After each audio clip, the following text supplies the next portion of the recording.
It's been a fantastic year for independent game development. In the process of bringing together the shortlist for this year's Best Indie Game Award, we've come to appreciate just how many diverse experiences smaller studios have provided, particularly when it comes to storytelling. Risk-taking developers have made headway into new methods of telling stories and considered fresh perspectives and more mature subjects. Also, there's a very good game where you sell slime poo. Impatient to get voting? Click here. Need a little more info on the nominees? Read on. Dream Daddy. The excitement for Game Grumps' visual novel Dream Daddy demonstrated how much enthusiasm there is for games to tell new kinds of stories. While there's a tongue-in-cheek, sometimes somebody else's cheek element to this tale of suburban dad dating, Dream Daddy has been made with sincerity and heart. While its romantic element is part of why it's successful, this is also crucially a story about positive relationships between people who care about each other. In a medium that more often than not focuses on conflict, it's easy to understand how refreshing that can be. Night in the Woods. Night in the Woods was a huge critical success for similar reasons.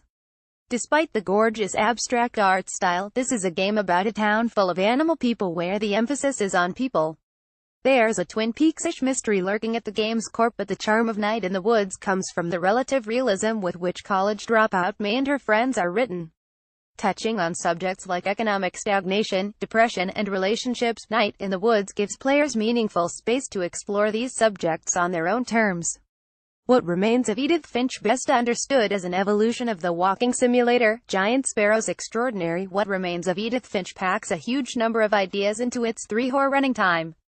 This is the story of a strange family in the Pacific Northwest, whose incredible home forms a maze that you explore slowly over the course of play. The individual tragedies of each member of the Finch clan are told through touching, funny and inventive vignettes that retain their capacity to surprise all the way through to the end of the game. While the subjects that What Remains of Edith Finch touch upon are sad, this is a mature exploration of death that has room for heart and humor too. Tacoma. Tacoma is the next game by Fulbright, the studio that created formative walking sim Gone Home. Set on a translunar space station in the near future, this is a believable and human story of life in space. Tacoma's most innovative features are its art holograms, blocky silhouettes of the station's former inhabitants who act out scenes from their lives around you as you explore. Pausing and rewinding these conversations, following specific characters and uncovering details about their lives is a compelling experience, blending ideas from immersive theater with a degree of freedom that only games can offer. Stories Untold. Another triumph of tale-telling. Stories Untold is a compilation of short sci-fi horror stories with linked themes but very different methods of presentation. You start off playing a text adventure on a beautiful depicted old-school computer, before progressing to a lab, an Arctic research station, and stranger places still. Although the VHS box set presentation echoes Stranger Things, Stories Untold is not a retro experience. Its presentation, storytelling style and ambitious final twist are all very modern. Pyre. Through Bastion, Transistor and now Pyre, Supergiant have made a name for themselves as a studio that is uniquely good at matching art to music and music to game design. Pyre is no different. A fantasy sports game with depth and complexity, this is also a story-driven experience with an emphasis on character and, yes, great music.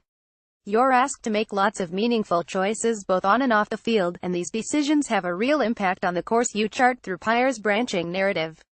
Thimbleweed Park. Thimbleweed Park wears its classic point-and-click adventure influences on its sleeve, but can you really call them influences when this is the work of the man behind Maniac Mansion and Monkey Island? Ron Gilbert returns to the genre he helped to shape with a clever, accessible and most importantly funny mashup of classic 90s mystery TV tropes. A success on PC, Thimbleweed Park also proved that the Nintendo Switch is a perfect platform for point-and-click adventure on the move. Friday the 13th. Moving away from single-player storytelling to anecdote-generating multiplayer, Friday the 13th is a very different sort of indie success. This asymmetric adaptation of the classic horror movie casts one player as Jason and the rest as terrified, mostly helpless camp counselors. Essentially a game of murderous hide-and-seek, Friday the 13th stands out for the way it generates both scary and hilarious horror stories by encouraging players to both work together and screw each other over in pursuit of survival. Slime Rancher. Slime Rancher's charm and sense of fun also won lots of players over this year. It's a building, business and farming simulator with a heavy dose of exploration.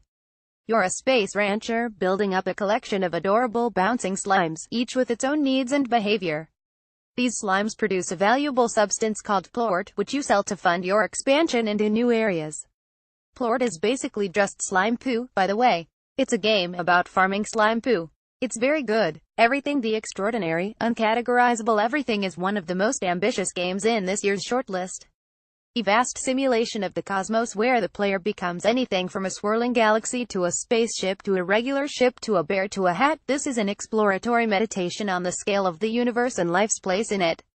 There's little traditionally game-like about everything. This is a sandbox and a science toy, and a showcase for the thoughts of the late philosopher Alan Watts.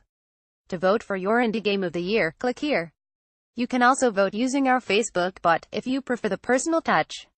Don't forget to check your inbox after you've finished voting to claim a free ebook worth up to £15.99.